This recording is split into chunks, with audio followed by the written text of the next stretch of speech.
Student, last lecture में हमने देखा कि फाइनल अकाउंट क्या होता है। फिनेंशियल अकाउंट में दो अकाउंट होते हैं। पहला होता है ट्रेडिंग अकाउंट और दूसरा होता है profit and loss account. Trading account अगर हमें बैलेंस करना हो तो उसके लिए बैलेंसिंग फिगर है ग्रॉस प्रॉफिट और ग्रॉस लॉस। और अगर आपको प्रॉफिट एंड लॉस अकाउंट अगर बैलेंस करना हो तो उसके लिए बैलेंसिंग फिगर है नेट प्रॉफिट और नेट लॉस। ग्रॉस प्रॉफिट या फिर ग्रॉस लॉस जो ट्रेडिंग अकाउंट का क्लोजिंग बैलेंस होते हैं और प्रॉफिट एंड लॉस अकाउंट का ओपनिंग बैलेंस होते हैं। फिर प्रॉफिट एंड लॉस अकाउंट के जो बैलेंसिंग फिगर रहते हैं नेट प्रॉफिट या फिर net loss, a balance sheet में जाकर नेट प्रॉफिट होगा तो कैपिटल में ऐड होगा और अगर नेट लॉस होता है तो कैपिटल में से लेस होता है। ठीक है, फिर हमने देखा कि बैलेंस शीट क्या होती है। तो बैलेंस शीट एक स्टेटमेंट है। आपको याद रखना है कि फाइनेंशियल अकाउंट में जब हम फाइनल अकाउंट तैयार करते हैं तो फाइनल अकाउंट में दो अकाउंट और एक स्टेटमेंट होता है। दो अकाउंट कौन से? तो ट्रेडिंग अकाउंट और प्रॉफिट एंड लॉस अकाउंट। और तीसरा जो होता है हमारा वो होता है स्टेटमेंट, जो कि होती है बैलेंस शीट। बैलेंस शीट में डेबिट साइड या फिर क्रेडिट साइड नहीं होती। बैलेंस शीट हमें हमारे बिजनेस की जो फाइनेंशियल पोजीशन है और फाइनेंशियल पोजीशन एक्यूरेट बताता है। बैलेंस शीट के राइट हैंड साइड को हम बोलेंगे असेट साइड और लेफ्ट हैंड साइड को हम बोलेंगे लायबिलिटी साइड। बैलेंस शीट में हम नॉमिनल अकाउंट नहीं मेंटेन करते। बैलेंस शीट में हम रियल और पर्सनल अकाउंट को मेंटेन करेंगे, रिकॉर्ड करेंगे। ठीक है, फिर मैंने आपको ट्रेडिंग अकाउंट का, प्रॉफिट एंड लॉस अकाउंट का और बैलेंस शीट का प्रोफार्मा भी दिया था। उस प्रोफार्मा में मैंने आपको बताया था कि ये प्रोफार्मा ऐसे तो आपको याद नहीं रहेगा, क्योंकि वो प्रोफार्मा याद नहीं रहता। तो वो प्रोफार्मा याद रखने के लिए मैंने आपको एक ट्रिक भी बताई थी। आपको क्या करना है, वो प्रोफार्मा याद रखने के लिए आपको ट्रेडिंग अकाउंट के प्रोफार्मा की या फिर प्रॉफिट एंड लॉस अकाउंट के प्रोफार्मा की या फिर बैलेंस शीट के प्रोफार्मा की 3-4 बार कम से कम प्रैक्टिस करनी है। यानी कि आपको 3-4 बार हर एक प्रोफार्मा लिख के देखना है। और वैसे तो आपको पता ही है कि ट्रेडिंग अकाउंट में हम डायरेक्ट एक्सपेंसेस या फिर डायरेक्ट जो हमारी इनकम है वो रिकॉर्ड करने का काम करते हैं। लेकिन कभी-कभी क्या होता है, हमें समझ में नहीं आता कि ये डायरेक्ट एक्सपेंसेस है या फिर इनडायरेक्ट एक्सपेंसेस है। तो इसे ट्रेडिंग अकाउंट में रिकॉर्ड करूँ, प्रॉफिट एंड लॉस अकाउंट में रिकॉर्ड करूँ या फिर बैलेंस शीट में रिकॉर्ड करूँ। तो उसके लिए आपको क्या करना है, ये आपको प्रैक्टिस करनी है। ये आपको लिख के देखना है 3 से 4 बार। एक ही दिन आपको 3 से 4 बार नहीं लिखना है तो पहले दिन लिखना है, दूसरे दिन लिखना है, तीसरे दिन लिखना है, चौथे दिन लिखना है। हर दिन आपको 3 से 4 बार लिखना है। कम से कम 3 से 4 दिन तक आपको ट्रेडिंग अकाउंट भी अच्छे से आ जाएगा, प्रॉफिट एंड लॉस अकाउंट भी अच्छे से आ जाएगा और बैलेंस शीट भी आपको अच्छे से आ जाएंगी। आपको trading account, profit and loss account और बैलेंस शीट याद रखने के लिए इससे अच्छी कोई भी ट्रिक नहीं है। सबसे बढ़िया ट्रिक यही है कि आप उसे लिख कर देखो कम से कम 3-4 बार और 3-4 दिन तक, ताकि वो आपके दिमाग में ऐसे फिट हो जाए कि आपको कोई कभी कैसे भी पूछे तो आपको वो याद आए। ठीक है, आपको वो अच्छे से आए, उसका आंसर आप दे सको। ये अगर आपको लगता है तो आपको ये ट्रिक फॉलो करनी ही पड़ेगी। आज हम उसके आगे बढ़ेंगे। तो आज हमें क्या देखना है?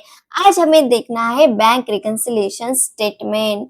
हेलो स्टूडेंट, स्वागत है आपका नोट टू कॉमर्स में। स्टूडेंट, ये जो प्रोफेशनल नॉलेज की पूरी सीरीज चल रही है ये आपके लिए एकदम फ्री ऑफ कॉस्ट है।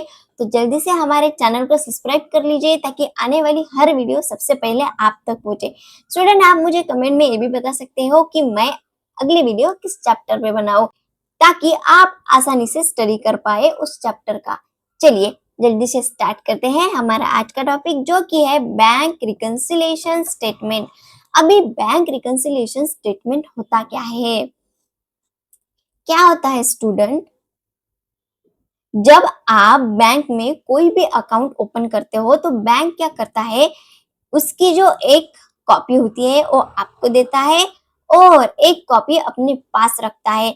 आपकी जो कॉपी होती है उसे आप कहते हो पासबुक। क्या कहते हो? पासबुक। ये आपके पास वाली कॉपी होती है और एक कॉपी उसके पास होती है हमारे बैंक के ट्रांजैक्शन की। तो क्या होता है, बैंक के पास हमारा जो रिकॉर्ड होता है उसमें कभी कभी क्या होता है कि बैंक उसके चार्जेस जो होती है, बैंक चार्जेस, वो अपने आप उससे काट लेती है।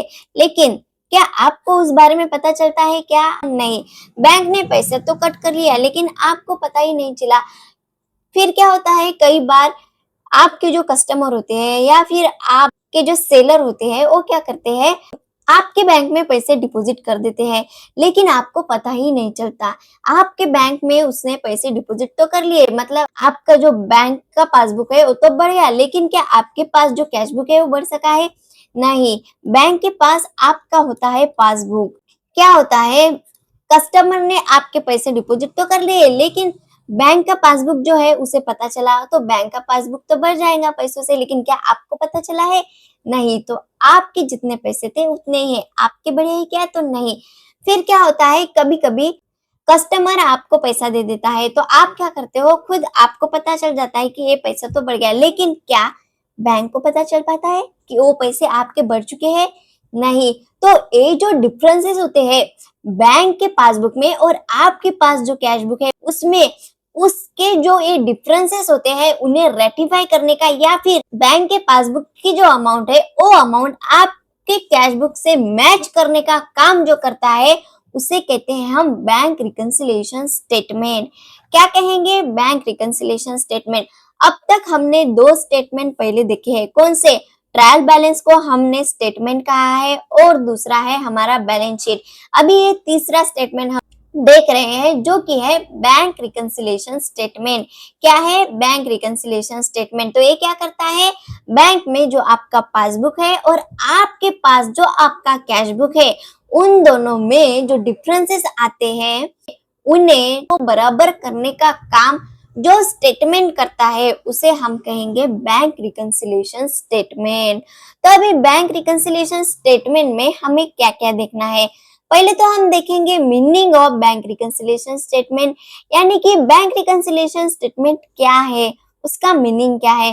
फिर हमें देखना है कि difference between passbook and cash book. Passbook क्या होता है? बैंक के पास जो आपका रिकॉर्ड होता है, आपके पैसों का रिकॉर्ड होता है, उसे हम कहेंगे पासबुक।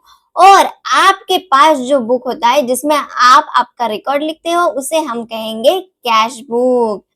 फिर हम देखेंगे बैंक रिकंसिलिएशन स्टेटमेंट में proforma of bank reconciliation statement. Bank reconciliation statement का प्रोफार्मा क्या है? ये प्रोफार्मा एक बहुत ही इंपॉर्टेंट चीज है बैंक रिकंसिलिएशन स्टेटमेंट की। ये प्रोफार्मा अगर आपको पता हो तो इसमें क्या होता है, हर प्रॉब्लम बैंक रिकंसिलिएशन स्टेटमेंट के ऊपर आपको थ्योरी बेस्ड क्वेश्चन तो आते ही है, लेकिन कुछ न्यूमेरिकल क्वेश्चन जिसे हम कहते हैं वो क्वेश्चन भी आएंगे आपको बैंक रिकंसिलिएशन स्टेटमेंट के ऊपर। तो बैंक रिकंसिलिएशन स्टेटमेंट के ऊपर के क्वेश्चन, न्यूमेरिकल क्वेश्चन अगर आपको सॉल्व करने हैं तो ये जो मैं प्रोफार्मा बता रही हूँ ये बहुत ही इंपॉर्टेंट प्रोफार्मा है। ये अगर आपको आ गया तो आप बैंक रिकंसिलिएशन स्टेटमेंट के हर न्यूमेरिकल क्वेश्चन सॉल्व कर पाएंगे। क्या कर पाएंगे?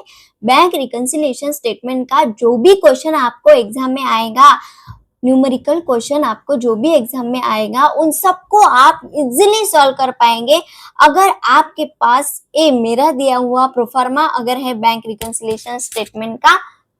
तो आपको ये सब कुछ अच्छे से लर्न करना है, अच्छे से देखना है, ताकि आप न्यूमेरिकल क्वेश्चन के साथ साथ एमसीक्यू बेस में जो थ्योरी के क्वेश्चन आते हैं उन्हें भी अच्छे से सॉल्व कर पाए।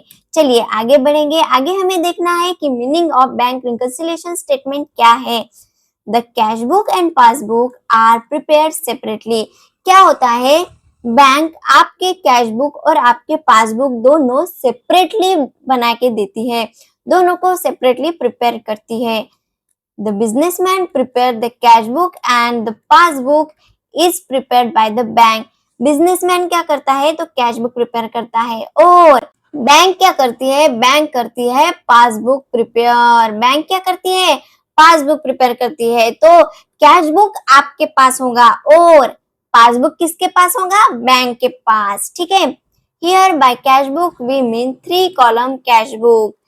अगर बैंक रिकंसिलिएशन स्टेटमेंट में कैश बुक की हम अगर बात कर रहे हैं तो यहाँ पे हम बात करेंगे 3 कॉलम कैश बुक की। किसकी बात करेंगे, 3 कॉलम कैश बुक की।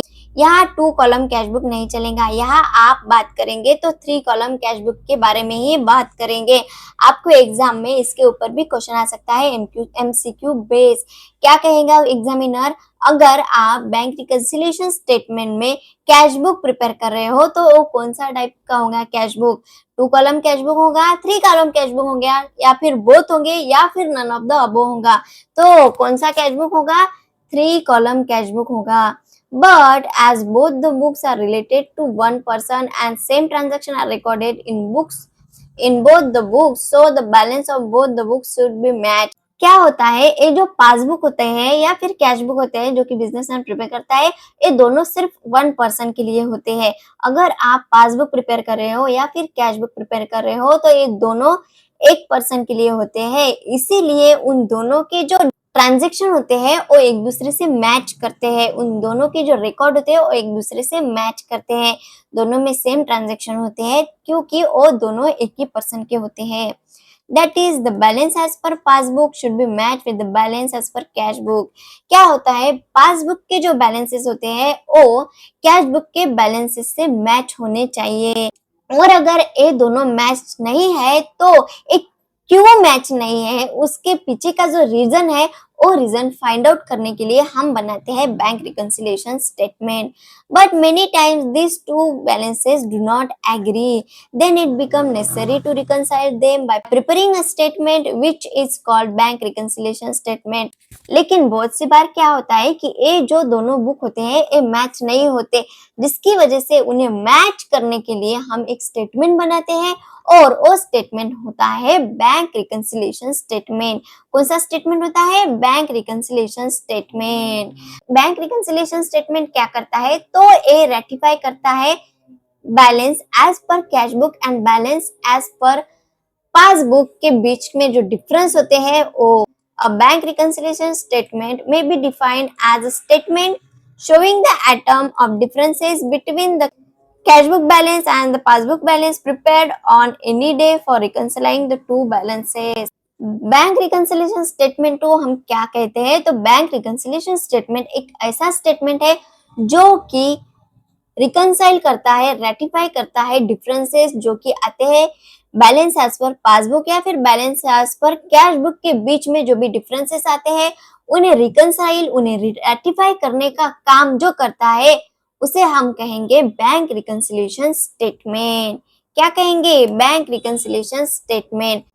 आगे बढ़ेंगे, आगे हमें देखना है कि differences between cash book and passbook, cash book के बीच में और पासबुक के बीच में क्या डिफरेंसेस होते हैं। A transaction relating to bank has to be recorded in both the books, that is cash book and passbook, but sometimes it happens that the bank transaction is recorded only in the book and not recorded simultaneously in another book। This cause difference in two balances। अभी ये जो balance में difference आता है balance as per cash book में और balance as per passbook में, तो इसका रीजन क्या है। कभी कभी क्या होता है कि जो भी आप ट्रांजैक्शन रिकॉर्ड करते हो दोनों बुक में आप रिकॉर्ड करते हो, पासबुक में भी रिकॉर्ड करते हो और कैश बुक में भी रिकॉर्ड करते हो, लेकिन कभी कभी क्या होता है ये जो ट्रांजैक्शन आप रिकॉर्ड करते हो ये कभी कभी आप एक ही बुक में ट्रांजैक्शन रिकॉर्ड करते हो और दूसरी बुक में ट्रांजैक्शन रिकॉर्ड नहीं होते, जिसकी वजह से ये जो डिफरेंसेस होते हैं कैश बुक में और पासबुक में वो अराइज होते हैं और फिर वो अराइज होने के बाद उन्हें रिकंसाइल या फिर उन्हें रेटिफाई करने का काम करता है बैंक रिकंसिलिएशन स्टेटमेंट। कौन करता है, bank reconciliation statement. Student, bank reconciliation statement क्या होता है, तो ये एक स्टेटमेंट है जिसमें बैलेंस एज पर पासबुक होते हैं, balance as per cash book होते हैं और ये दोनों के जो डिफरेंसेस होते हैं उन्हें रेटिफाई करने का काम जो करता है वो करता है bank reconciliation statement. Bank reconciliation statement क्या कहता है कि आपके जो balance as per cash book है और बैलेंस एज पर पासबुक है वो दोनों मैच होने चाहिए। क्या होने चाहिए, मैच होने चाहिए। और अगर वो नहीं मैच हो रहे हैं तो उन्हें उनमें कुछ डिफरेंसेस है और डिफरेंसेस को फाइंड आउट करने का काम या फिर उन्हें रेक्टिफाई करने का काम, उन्हें रिकंसाइल करने का काम करता है बैंक रिकंसिलिएशन स्टेटमेंट। स्टूडेंट, ये जो प्रोफेशनल नॉलेज की पूरी सीरीज है वो आपके लिए एकदम फ्री ऑफ कॉस्ट है, तो जल्दी से हमारे चैनल को सब्सक्राइब कर लीजिए ताकि आने वाली हर वीडियो सबसे पहले आप तक पहुंचे।